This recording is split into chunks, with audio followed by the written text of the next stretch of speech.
Salut, aujourd'hui dans cette vidéo, je te présente le programme d'intersaison Rugby Performance. L'objectif de ce programme est de développer ta puissance et ton explosivité.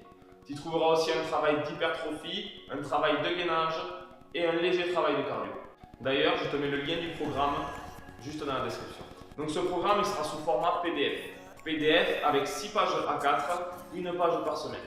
Pour vous repérer, en haut de chaque page A4, vous retrouverez le numéro du site. Juste en dessous, vous y trouverez aussi le numéro de la semaine et le numéro de la séance. Passons maintenant aux colonnes. Première colonne tout à gauche, vous allez retrouver une liste de lettres.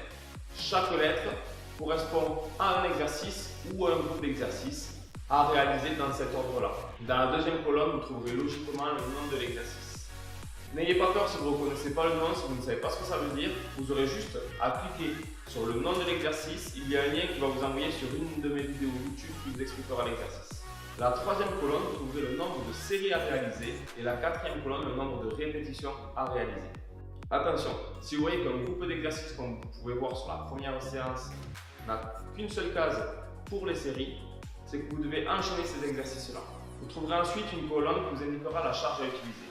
Je vous l'ai indiqué de différentes façons.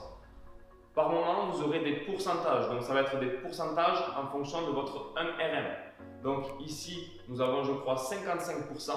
Donc, ça veut dire que vous devez utiliser une charge qui correspond à 55% de votre record sur une répétition à cet exercice. Ensuite, vous trouverez aussi l'inscription Body Weight. Là, tout simplement, vous allez utiliser votre poids de corps et rien de plus. Vous pourrez trouver aussi une indication en RM. Donc, je vais vous expliquer de suite ce que c'est. Ok, les RM, c'est des répétitions max, c'est une estimation. Je vais vous prendre un exemple. Si je vous donne un exercice avec 6 répétitions réalisées en 9 RM, c'est-à-dire que dans votre tête, vous allez devoir réfléchir à quoi correspond votre 9 RM. Vous allez charger la barre avec votre 9 RM et réaliser 6 répétitions. Sur la fin du programme, vous allez trouver un 3 RM qui sera devancé d'une petite flèche qui indique la diagonale vers le haut.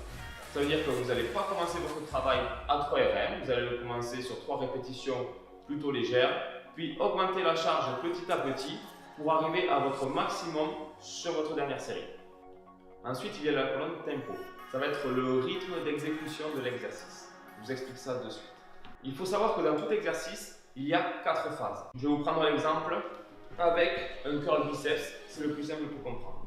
Il y a la phase concentrique, donc celle où c'est qu'on va créer le mouvement. Une phase isométrique. Ensuite, il y a la phase excentrique, où c'est qu'on ralentit la charge. Et une deuxième phase isométrique. Donc ça nous fait 4 temps. Donc vous voyez que dans la case, il y a 4 chiffres. Donc ces chiffres, c'est simple. Le premier chiffre correspond toujours à la phase excentrique, donc la phase où on retient la charge. Deuxième chiffre correspond à la phase isométrique après la phase excentrique. Ensuite, le troisième chiffre, c'est la phase concentrique, donc là où on crée le mouvement. Et ensuite, le dernier et quatrième chiffre, c'est une nouvelle phase isométrique. Maintenant que vous savez ça, il va falloir différencier deux types d'exercices. Les exercices qui commencent par une phase excentrique et les exercices qui commencent par une phase concentrique. Le plus simple au niveau de la lecture, c'est ceux qui commencent par une phase excentrique, comme le squat par exemple. On va imaginer que notre tempo commence par un 3, donc notre phase excentrique en squat, ça va durer 3 secondes. 1, 2, 3. La phase isométrique sera indiquée à 2, donc on reste 2 secondes.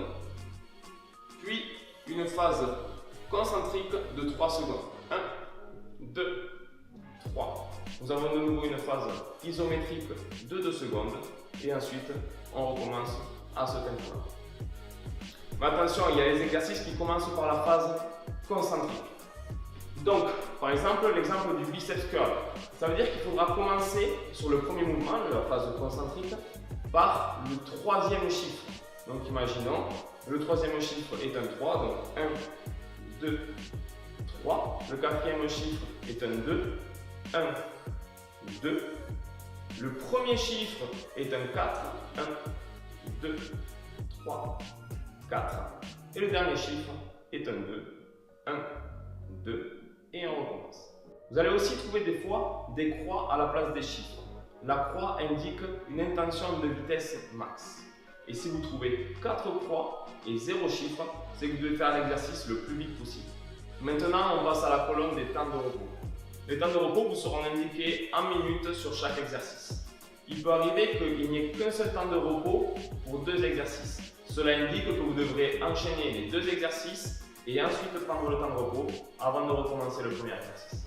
Et on finit enfin sur la dernière colonne, ça c'est votre colonne à vous. C'est celle où vous avez marqué les charges que vous avez utilisées ou les temps que vous avez réalisés au niveau du cardio. Comme ça, vous vous rappelez ce que vous avez fait la semaine précédente et vous pouvez réadapter la semaine suivante. J'espère que mes explications ont été claires.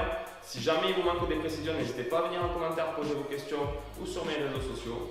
J'espère aussi que vous êtes tous très motivés pour travailler à fond pendant cet été pour attaquer dès septembre en pleine forme.